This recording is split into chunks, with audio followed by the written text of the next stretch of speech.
کربلا ایک ایسا ریولوشن جس کی وجہ سے کئی بڑی گورنمنٹ تک الٹ گئی، جیسا کہ ایران اور سیریا۔ من به مادرهای فرزند از دست دادم. لیکن آخر کربلا ہوئی کیسے اور کس طرح امام حسین کی شہادت سے یہ ریولوشن سٹارٹ ہوا، تو چلے جانتے ہیں۔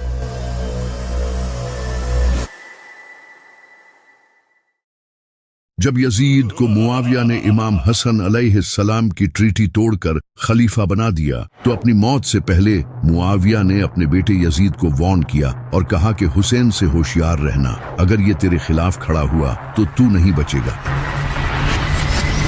یزید یہ جان گیا تھا کہ حسین کی بیعت لینا سب سے امپورٹنٹ ہے، کیونکہ اگر حسین نے بیعت کر لی تو باقی بھی بیعت کر لیں گے۔ یزید ایک نمبر کا ظالم اور شرابی تھا، وہ یہ اچھے سے جانتا تھا کہ لوگ اس کی بیعت نہیں کریں گے، تو اس نے زبردستی تلوار کی نوک پر لوگوں سے بیعت لینا شروع کر دی۔ اس نے اپنے سارے گورنرز کو خط بھیجے اور کہا کہ وہ اس کے لیے زبردستی لوگوں سے بیعت لیں، تو اس کے گورنرز نے لوگوں کو مار پیٹ کے ان سے زبردستی بیعت لینا شروع کر دی۔ تبھی مدینہ کا گورنر ولید بن عتبہ نے امام حسین علیہ السلام کو رات کے وقت سیکریٹلی بلایا اور کہا کہ وہ یزید کی بیعت کر لیں، لیکن امام حسین علیہ السلام نے کہا کہ میں کبھی بھی یزید کی بیعت نہیں کروں گا۔ یہ کہہ کر امام حسین اسی رات اپنی فیملی کو لے کر مکہ چلے گئے، جہاں وہ کئی مہینوں تک رہے۔ جب امام حسین علیہ السلام مکہ میں تھے تو وہاں انہیں کوفے کے کئی لوگوں نے خط بھیجے اور کہا کہ ہمارا آپ کے سوائے کوئی امام نہیں، آپ ہمارے پاس آئیں، ہم آپ کا ساتھ دیں گے اور اس یزید کے خلاف لڑیں گے۔ تو امام حسین علیہ السلام نے مسلم بن عقیل کو کوفہ کی سچویشن کا جائزہ لینے کے لیے بھیجا۔ مسلم بن عقیل کوفہ پہنچے اور وہاں کے لوگوں نے ان کا اچھے سے ویلکم کیا اور 18,000 سے زیادہ لوگوں نے امام حسین کے ہاتھ پر بیعت کرنے کا وعدہ کیا۔ جب یزید کو یہ پتا چلا کہ میرے خلاف لوگ فوج کھڑی کرنے والے ہیں تو اس نے فوراً کوفہ کے گورنر نعمان بن بشیر کو ہٹا کر ان کی جگہ عبید اللہ بن زیاد کو گورنر بنا دیا تاکہ وہ وہاں جا کر اس موومنٹ کو ختم کر سکے۔ تو عبید اللہ بن زیاد بڑی ہی چالاکی سے رات کے اندھیرے میں امام حسین کی طرح کے کپڑے پہن کر اور اپنا منہ چھپا کر کوفہ میں انٹر ہوا۔ جب لوگوں نے اسے دیکھا تو انہیں لگا کہ امام حسین انہیں لیڈ کرنے آئے ہیں۔ لوگ خوشیاں منانے لگے اور اس کے ہاتھ چومنے لگے۔ اس وقت الیکٹریسٹی تو ہوتی نہیں تھی، تو رات کے وقت کسی کو پتہ نہیں چلا۔ عبید اللہ بن زیاد کوفہ کے محل میں انٹر ہو گیا اور اگلے ہی دن اس نے اپنی اصلیت لوگوں کے سامنے ظاہر کر دی اور کہا کہ جو بھی حسین کا ساتھ دے گا اس کا انجام بہت برا ہوگا۔ اس نے مسلم بن عقیل کو بھی پکڑ لیا اور انہیں محل کی چھت سے پھینک کر شہید کر دیا، اور جو بھی لوگ امام حسین کا ساتھ دینے والے تھے ان میں سے کئی لوگوں کو شہید کر دیا اور کئی لوگوں کو جیلوں میں ڈال دیا۔ امام حسین علیہ السلام اس وقت تک کوفے کی طرف اپنی فیملی کے ساتھ نکل چکے تھے، کیونکہ وہ پچھلے 4 مہینوں سے مکہ میں ٹھہرے ہوئے تھے اور حج کے موقع پر کئی ہزار مسلمان آ کر انہیں فالو کرنے کا وعدہ کر رہے تھے۔ یزید کو جب یہ پتا چلا تو اس نے اپنے کچھ بندے احرام کی حالت میں امام حسین علیہ السلام کو شہید کرنے کے لیے بھیجے۔ جب امام حسین کو اس کا پتا چلا کہ یزید نے انہیں مارنے کے لیے جاسوس بھیجے ہیں تو انہوں نے مکہ چھوڑنے کا فیصلہ کیا اور جانے سے پہلے خطبہ دیا اور کہا کہ جو ہمارا ساتھ دے گا وہ شہید ہوگا اور جو پیچھے رہ جائے گا وہ کبھی بھی اس عظیم کامیابی کو حاصل نہیں کر سکے گا۔ یہ کہہ کر امام حسین علیہ السلام کوفے کی طرف روانہ ہو گئے، لیکن انہیں یہ نہیں پتا تھا کہ کوفہ میں عبید اللہ بن زیاد نے قبضہ کر لیا ہے۔ ان کے کئی ساتھیوں نے انہیں وہاں جانے سے منع بھی کیا، لیکن امام حسین علیہ السلام ٹوٹل 70 سے 80 لوگوں کے ساتھ کوفہ کی طرف روانہ ہو گئے۔ وہ کسی جنگ کے لیے نہیں جا رہے تھے بلکہ اپنی فیملی کے ساتھ کوفہ کے لوگوں سے ملنے جا رہے تھے۔ یہ عظیم قافلہ ریگستان میں اپنے سفر پر روانہ تھا کہ تبھی انہیں مسلم بن عقیل کی شہادت کی خبر ملی، جسے سن کر इनके कई साथियों का मोराल टूट गया और कुछ लोगों ने वापस जाने का सोचा। तो इमाम हुसैन अलैहिस्सलाम ने इन्हें कहा कि हम अल्लाह की तरफ से आए हैं और हमें इसी की तरफ लौट कर जाना है। हमें ये सफर पूरा करना है और मैं वापस नहीं मुड़ सकता।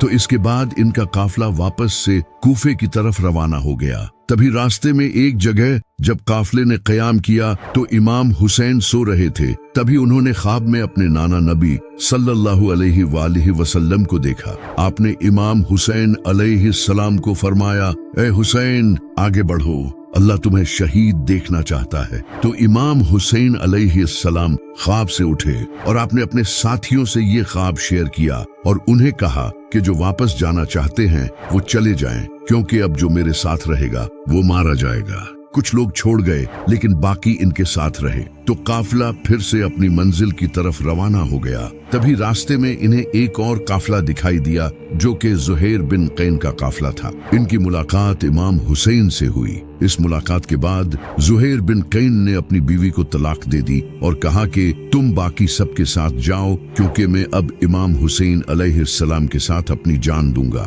वहीं दूसरी तरफ यजीद को यह पता चल चुका था कि इमाम हुसैन कूफा की तरफ रवाना हो चुके हैं। तो इस नापाक ने हुर बिन यजीद को 1000 के लश्कर के साथ इमाम हुसैन अलैहिस्सलाम के काफिले की तरफ भेजा। हुर बिन यजीद ने अपने लश्कर के साथ इमाम हुसैन के काफिले को रास्ते में ही एक जगह दरियाए फुरात के किनारे रेगिस्तान में रोक लिया। इमाम हुसैन ने अपने साथियों से पूछा कि ये कौन सी जगह है, तो उन्होंने बताया कि ये करबला है। इमाम हुसैन अलैहिस्सलाम की आंखों में आंसू आ गए और आपने फरमाया, यही वो जगह है जहां हमारा खून बहाया जाएगा। इमाम हुसैन अलैहिस्सलाम ने हुक्म दिया कि यहीं खैमे गाड़ दो, अब हम आगे नहीं बढ़ेंगे। ये वही जगह थी जहां से जब इमाम अली अलैहिस्सलाम जंगे सफीन से वापसी लौट रहे थे तो आपने यहाँ रुक कर फरमाया था, ऐ हुसैन, उस दिन सब्र करना जिस दिन तुम्हारा बाप तुम्हारी मदद के लिए तुम्हारे पास नहीं होगा। तुम करबला की जमीन पर सब्र करना, क्योंकि वहां तुम्हें अकेले मौत का सामना करना पड़ेगा। तो जब 2 मुहर्रम के दिन इमाम हुसैन अलैहिस्सलाम के साथियों ने करबला में खैमे लगा लिए तो इसी वक्त यजीद ने 4000 के लश्कर के साथ अमर बिन साद को हुर बिन यजीद की फौज ज्वाइन करने भेजा। इससे हुर बिन यजीद की फौज और ज्यादा बढ़ गई। इसके अलावा भी अमर बिन साद यजीद से और ज्यादा लश्कर मंगवाने लगा, जिसके बाद इसकी फौज 1000 से 30,000 हो गई। वहीं दूसरी तरफ इमाम हुसैन के साथ इनके सिर्फ 70 साथी थे। लेकिन आखिर क्यों अमर बिन साद इतनी ज्यादा फौज मंगवा रहा था जबकि सामने सिर्फ 70 थे और इनमें से भी कई बच्चे और औरतें थीं? इसकी वजह ये थी कि इन 70 लोगों में एक इंसान था जिसका नाम था अब्बास। ये इमाम अली अलैहिस्सलाम के बेटे और इमाम हुसैन अलैहिस्सलाम के भाई थे। ये इतने बहादुर थे कि जब ये जंग में लड़ते थे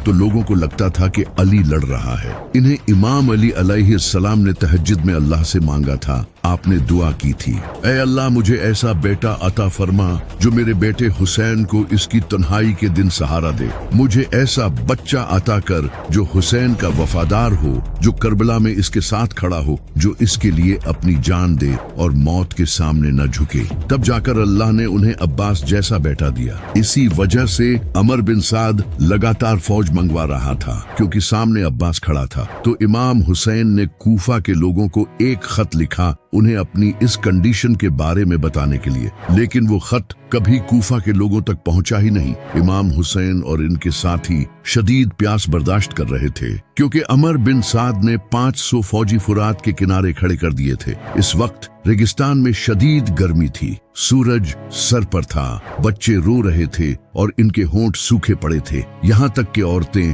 प्यास की शिद्दत से बेहोश हो रही थी। प्यास की वजह से इमाम हुसैन के साथी कमजोर हो रहे थे, लेकिन इनका जज्बा मजबूत था। इमाम हुसैन अलैहिस्सलाम के एक बेटे इमाम ज़ैनुलाब्दीन अलैहिस्सलाम पहले ही बीमार थे। बीबी सकीना इमाम हुसैन के पास आकर बार बार पूछ रही थी कि बाबा पानी कहाँ है। इमाम हुसैन अलैहिस्सलाम ने दुश्मनों को पैगाम भेजा कि अगर तुम्हें मुझसे दुश्मनी है तो इन बच्चों और औरतों को तो पानी पीने दो, इनका क्या कसूर है। लेकिन उनका आगे से जवाब आया कि हमें उबैदुल्लाह बिन ज़ियाद ने सख्त ऑर्डर दिया है कि इन्हें एक बूंद भी पानी नहीं देना। अगले दिन 8 मुहर्रम को इमाम हुसैन अलैहिस्सलाम ने अमर बिन साद से निगोशिएशंस करने की कोशिश की, लेकिन इनकी एक ही डिमांड थी कि यजीद की बैत करो, जो कि इमाम हुसैन कभी करने को तैयार नहीं थे। प्यास की वजह से दिल की धड़कन तेजी से बढ़ रही थी, खून गाढ़ा होने की वजह से बॉडी को पंप करने में मुश्किल हो रही थी, ब्रेन फंक्शंस कम हो रहे थे और ये सब बच्चों में और ज्यादा हो रहा था। 9 मुहर्रम का दिन आ चुका था और इसी आजमाइश में 9 मुहर्रम का दिन भी गुजर गया। इमाम हुसैन अलैहिस्सलाम ने सारी रात इबादत की और अपने साथियों से कहा, तुम अब जा सकते हो, दुश्मनों को सिर्फ मेरी जान चाहिए, मैं नहीं चाहता कि मेरी वजह से किसी की जान जाए। इसके बाद इमाम हुसैन ने चिराग बुझा दिया और जब थोड़ी देर बाद चिराग जलाया तो इनका एक भी साथी इन्हें छोड़कर नहीं गया। हुर बिन यजीद को जब ये पता चला कि अमर बिन साद इमाम हुसैन के खिलाफ जंग करेगा तो उन्होंने इमाम हुसैन की फौज ज्वाइन कर ली, क्योंकि वो इमाम हुसैन की इज्जत करते थे। इसके बाद 10 मुहर्रम का सूरज चढ़ा। इमाम हुसैन अलैहिस्सलाम यजीद की फौज के सामने आए और कहा, ऐ लोगो, गौर करो कि मैं कौन हूँ। क्या मैं तुम्हारे नबी का बेटा नहीं हूँ? क्या तुम मुझे सिर्फ इसलिए कत्ल करना चाहते हो कि मैंने यजीद की बैत करने से इनकार कर दिया? लेकिन दुश्मन खामोश रहे तो इमाम हुसैन ने अपनी फौज को तैयार किया और 3 हिस्सों में डिवाइड किया। एक हिस्सा राइट में था, एक लेफ्ट में और एक हिस्सा सेंटर में था, जिसे हजरत अब्बास लीड कर रहे थे, जबकि यजीद की आर्मी इनके चारों तरफ थी। तो फज्र की नमाज के बाद जंग शुरू हुई।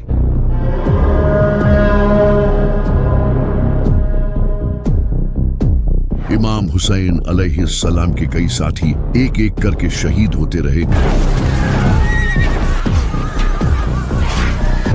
जब इमाम हुसैन के साथी शहीद हो गए तो इमाम हुसैन अलैहिस्सलाम के खूबसूरत बेटे जनाबे अली अकबर, जो कि नबी सल्लल्लाहु अलैहि वसल्लम के हम शक्ल थे, वो मैदान में आए और पुकारने लगे, मैं हूँ अली, अली के बेटे हुसैन का बेटा।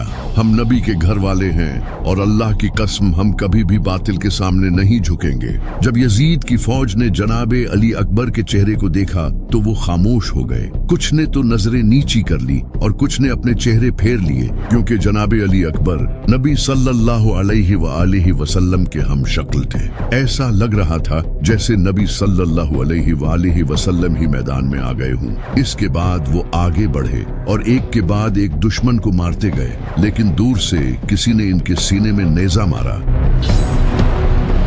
जिसके बाद वो नीचे गिरे और इमाम हुसैन को पुकारने लगे। इमाम हुसैन पूरी तेजी से इनके पास आए और इन्हें उठाकर कहने लगे, ऐ अल्लाह, तू गवाह रहना, इन्होंने उसे भी शहीद कर दिया जो सूरत में तेरे नबी से सबसे ज्यादा मिलता था। इसके बाद इमाम हसन अलैहिस्सलाम के बेटे जनाबे कासिम अलैहिस्सलाम ने इमाम हुसैन से जंग की इजाजत मांगी तो इमाम हुसैन अलैहिस्सलाम ने कहा, ऐ कासिम, तुम ही इकलौते अपने बाप की निशानी हो, मैं तुम्हें कैसे जाने दे सकता हूँ? तो जनाबे कासिम अलैहिस्सलाम ने कहा, चचा जान, आपके लिए मुझे मौत शहद से भी ज्यादा मीठी है। इमाम हुसैन अलैहिस्सलाम ने इन्हें गले लगाया और रोने लगे। तो फिर जनाबे कासिम मैदान में आए और बड़ी बहादुरी से लड़े, लेकिन कुछ देर बाद किसी ने पीछे से इन पर हमला किया और वो भी शहीद हो गए। इमाम हुसैन अलैहिस्सलाम इनके पास गए और इनके जिस्म को उठाया। इसके बाद इमाम हुसैन के 2 भतीजे भी शहीद हो गए।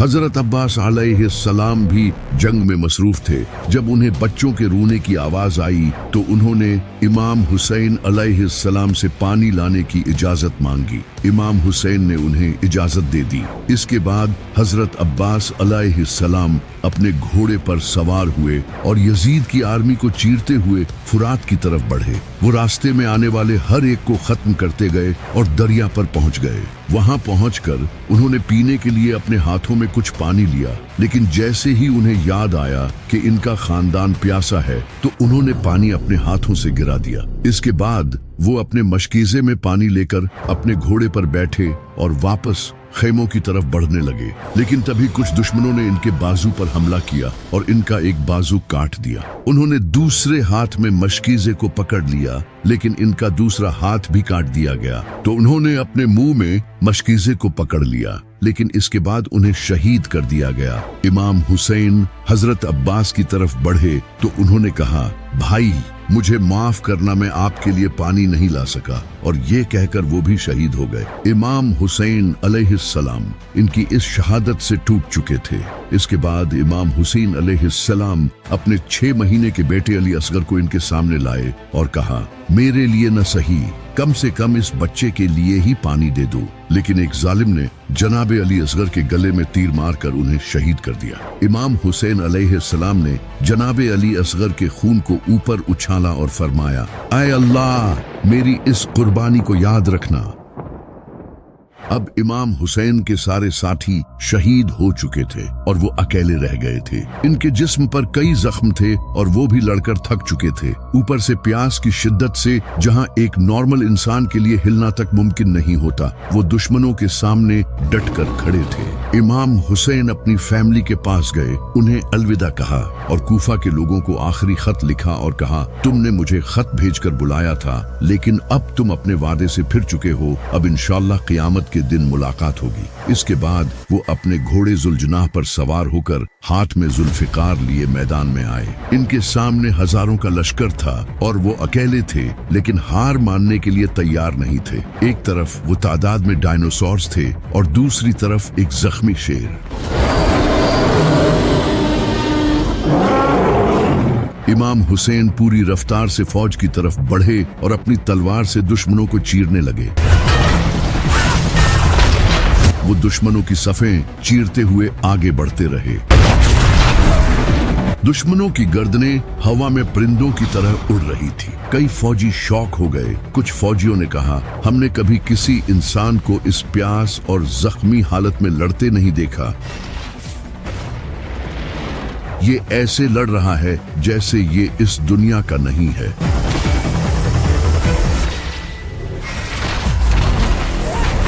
यजीद की फौज के कई कमांडर्स ने एक साथ हमला करने का कहा, लेकिन कोई भी इमाम हुसैन को फेस करने के लिए तैयार नहीं था। 10 फौजी एक साथ इमाम हुसैन अलैहिस्सलाम से लड़ने आते, लेकिन फिर भी वो इनका मुकाबला नहीं कर पा रहे थे। ऐसा लग रहा था जैसे अली खुद जुल्फिकार लेकर मैदान में लड़ रहे हों। दूर खड़े अमर बिन साद ने जब ये देखा तो इसने ये देखकर अपनी फौज को कहा, चारों तरफ से हमला करो और हुसैन पर दूर से तीर बरसाओ। जब इमाम हुसैन पर हजारों तीर बरसे तो वो खुद को बचा न सके और इनका पूरा जिस्म तीरों से भर गया। इमाम हुसैन अलैहिस्सलाम अपने घोड़े से गिरे और सजदे की हालत में चले गए। इसके बाद वो शहीद हो गए। इमाम हुसैन की शहादत के बाद शिमर इमाम हुसैन अलैहिस्सलाम के पास आया और आपके सीना मुबारक पर इसने अपना नापाक पांव रखा और इसके बाद इमाम हुसैन अलैहिस्सलाम के सर को तन से जुदा कर दिया। इमाम हुसैन के खैमों को लूटा गया, इनकी औरतों और बच्चों को कैदी बना लिया गया। इमाम हुसैन की शहादत के बाद एक ऐसा रिवॉल्यूशन आया जो कि आज तक कायम है। इमाम हुसैन की शहादत का जब कूफा के लोगों को पता चला तो उन्होंने इमाम हुसैन की कब्र पर आकर कसम खाई कि वो यजीद के खिलाफ आखिरी दम तक लड़ेंगे। इनका इम्तिहान हमारी तलवार ही लेगी।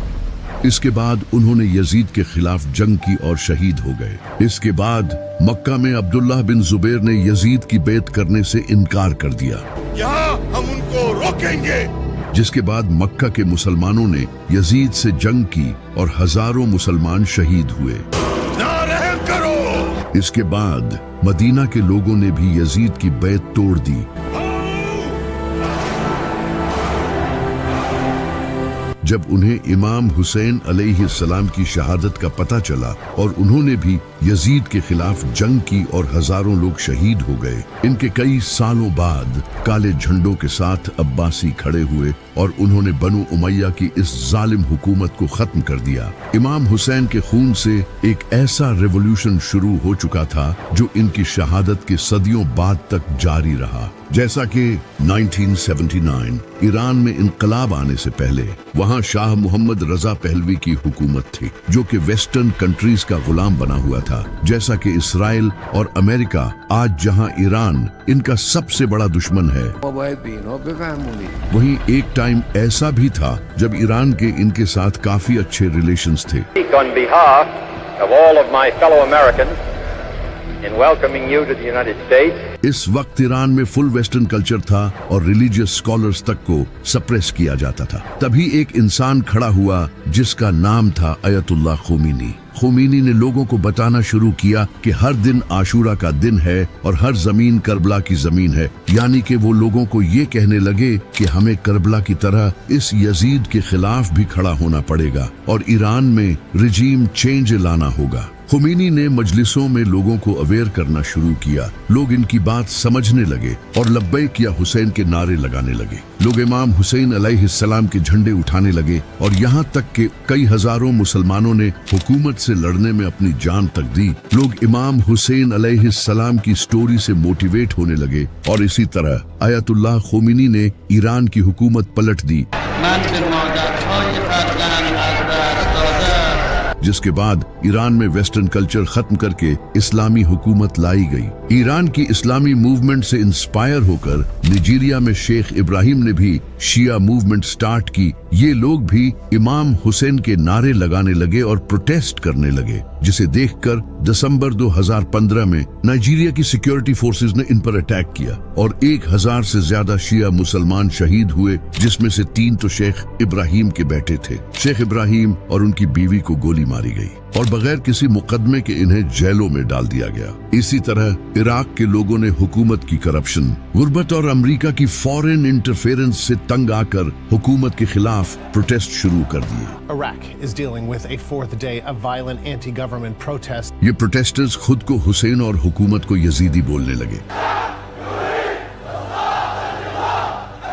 100 से ज्यादा लोगों ने अपनी जान दी 5 Iraqis died in clashes between police and anti-government protesters in और हजारों लोग जख्मी हुए। कई लोगों को स्नाइपर्स के जरिए मारा गया और इन प्रोटेस्टर्स के कैंप्स तक जलाए गए, एग्जैक्टली जिस तरह इमाम हुसैन के खेमे जलाए गए थे। इसी साल लुबनान के लोगों ने हुकूमत की करप्शन और सियासी निजाम से तंग आकर हुकूमत के खिलाफ प्रोटेस्ट किए। लोग खुद को हुसैनी कहने लगे और काले झंडे उठाकर प्रोटेस्ट करने लगे। इन प्रोटेस्टर्स पर भी गवर्नमेंट ने टीयर गैस छोड़ी और कई लोगों को अरेस्ट भी किया गया। लेकिन इस प्रोटेस्ट के 2 हफ्ते बाद इनके प्राइम मिनिस्टर साद हरीरी ने रिजाइन कर दिया।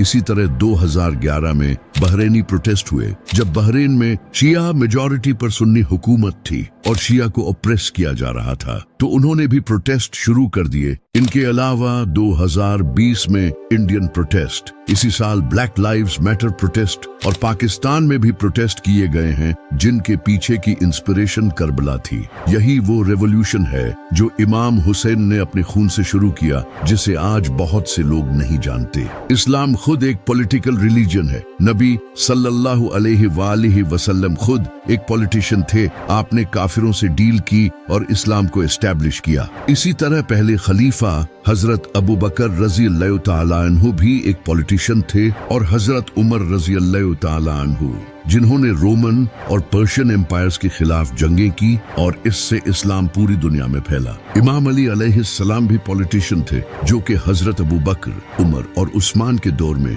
हुकूमत के साथ रहे और उन्हें मशवरे देते थे और अपने दौर में भी हुकूमत की। इसी वजह से इस्लाम एक पॉलिटिकल रिलीजन है। इस्लाम का खुद का खिलाफत सिस्टम है। ये दीन हुकूमत करने के लिए ही बना है। अगर मुसलमानों पर काफिर हुकूमत करेंगे तो मुसलमानों की नमाज और रोजे का कोई फायदा नहीं होगा। ये काफिर जुल्म करेंगे और मुसलमान कुछ नहीं कर पाएंगे, जो कि आज आप फिलिस्तीन में देख सकते हो। इसी वजह से सबसे पहले हमें पॉलिटिकल एक्टिव होना पड़ेगा और अल्लाह की हुकूमत कायम करनी पड़ेगी, वरना हमारी नमाजों का कोई फायदा नहीं। इसी वजह से अल्लामा इकबाल ने कहा था कि लोग जिस दीन को मस्जिदों में तलाश करते हैं, वो दीन करबला की जमीन पर पड़ा है।